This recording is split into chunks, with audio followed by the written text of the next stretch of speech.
The man slept off. I've been jumping in and out, in and out. I didn't know how I doze off. This man jumped up from the bed. He came, he stood in front of me and he folded his hand like this. He was looking at me. I didn't know how, all of a sudden I opened my eyes and the tall man is sitting, he was standing in front of where I was sitting. I died before. If I don't know how to explain it, and he was like, "What are you doing here?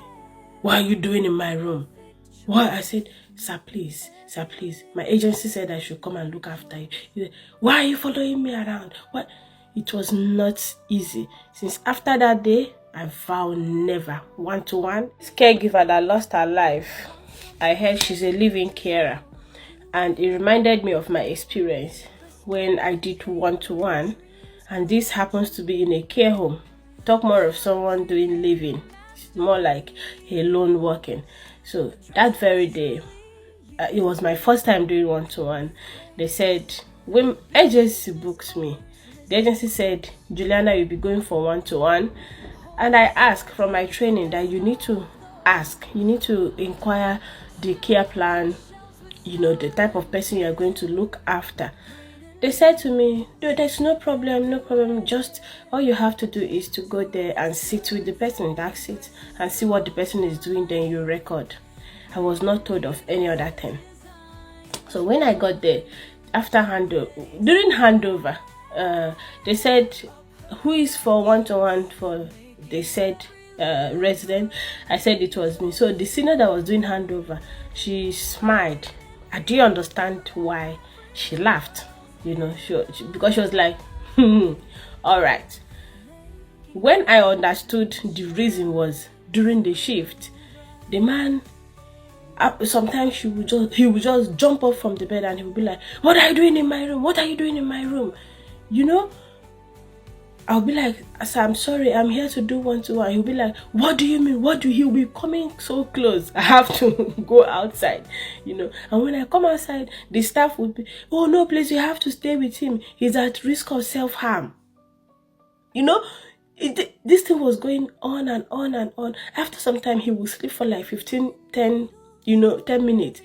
The next time he would jump up from the bed, I'll be like, what are you doing here? What are you doing in my room? Who are you? He'll be coming so close like he wants to eat me. And this man is very tall and I am very, very brief. This thing, it continued to happen. It was going on and on until around 3 a.m. I didn't know how. The man slept off. I've been jumping in and out, in and out. I didn't know how I doze off. This man jumped up from the bed. He came, he stood in front of me and he folded his hand like this. He was looking at me. I didn't know how, all of a sudden I opened my eyes and the tall man is sitting, he was standing in front of where I was sitting. I died before. If I don't know how to explain it, and he was like, what are you doing here? What are you doing in my room? Why? I said, sir, please, my agency said I should come and look after you. He said, why are you following me around? What? It was not easy. Since after that day, I vowed never one-to-one. Once I hear, because you just have to sit down, the person, once the person is sleepy, you sleep, you're old, you don't have nothing to worry about.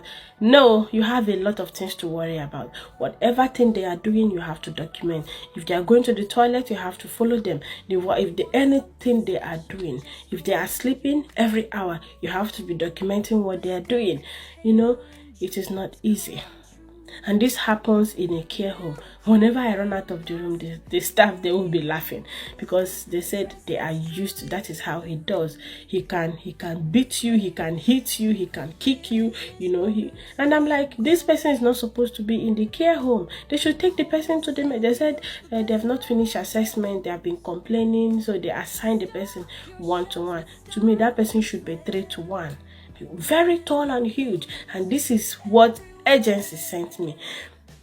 This agency, sometimes I don't know if they are aware of the type of resident or patient they are sending their staff to go and look after.